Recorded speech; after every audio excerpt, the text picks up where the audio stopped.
Good afternoon, Thursday afternoon. I wanted to bring to you an update on week-to-week sales here in southern New Jersey in the Atlantic County region through September 1st, a continuation of some data that I've been sharing since the pandemic began. I'm Anthony Delicandro, Compass Real Estate. I'm going to jump right in, share my screen with a couple stats. So these are contracts written, which means the dates that a contract became fully signed between a buyer and a seller. We can see as we started off on March 25th, which was effectively the first week of the shutdown here in New Jersey, the number of sales was off dramatically, over 60% at a couple points late in March and early April. Cumulatively, as we got to the midway point, which was the last week in May, when sales started to shift and buyers started to recover and come back into the market, we had sales were off 47% up to that point, and then as we can see the white line as it trends ahead of last year's performance.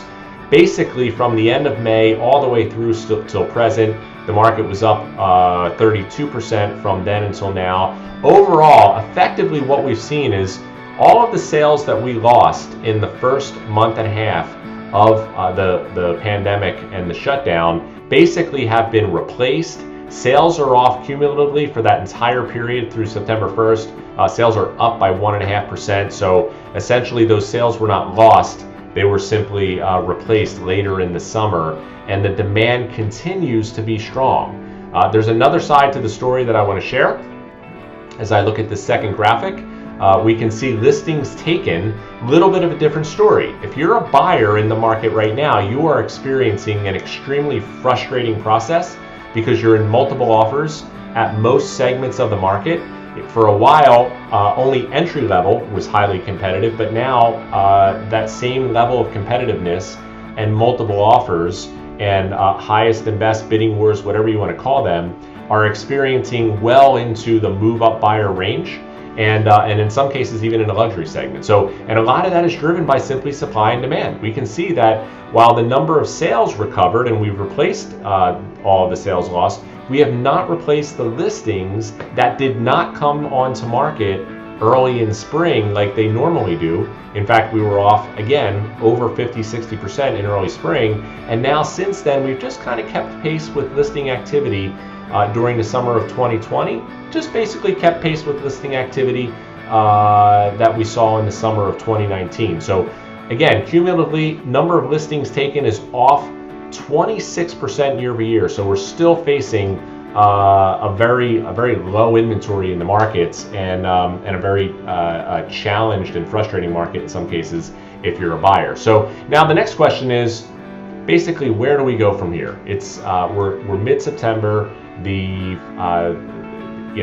fourth quarter is just a couple of weeks away. We've already had a crazy week or crazy year to date with the pandemic. I'm going to go ahead and share my screen again and share like basically what are we looking at now as we move into this period. So not only have we dealt with the pandemic, but we're leading into what is probably or what may be the most tumultuous election cycle ever.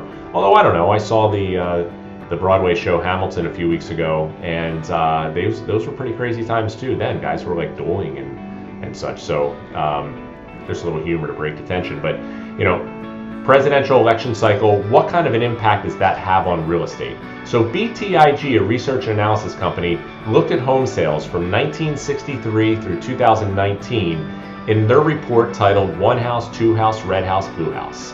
They noted that in non-presidential years, there is a 9.8% decrease in the number of sales from November to October. And it was identified that this is just normal seasonality of the market. It's the normal slowdown that occurs as we transition from fall into winter. However, it also revealed that in presidential election years, that typical drop that is 9.8% in the off years increases to 15% during election years.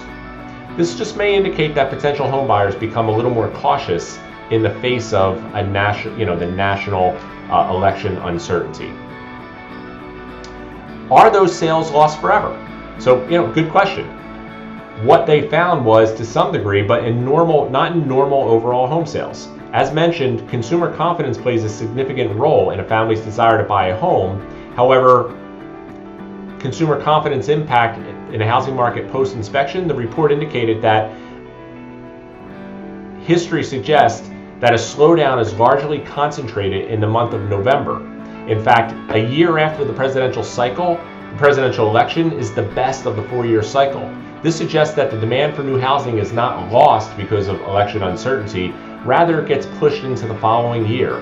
So it kind of sounds familiar with what we experienced in the spring. We didn't necessarily lose the sales that occurred in the spring. They were simply postponed into the summer as collectively the pandemic became a little bit more contained. People felt a little bit more safe. The availability of personal protection equipment and so forth, as that became more readily available, consumers came back into the market wanting to take advantage of historically low interest rates. And that's basically been the trend. Bottom line, how do we look as we look towards the end of 2020 and as we look into 2021? If mortgage rates remain near all-time lows, the economy continues to recover, unemployment continues to decrease, the real estate market should remain strong through and past the election. So that's effectively what I wanted to share today. If you have any questions about the market or how to take advantage, if you're a buyer and you want the best guidance and hand-holding through what's a challenging market, please don't hesitate to reach out. If you're a seller wondering, just not recognizing that your home is probably worth even more than you thought it was, don't hesitate to reach out. I look forward to the information we provide being the most valuable information you're hearing in today's market. Have a super awesome rest of your Thursday, and I look forward to seeing you soon. Take care.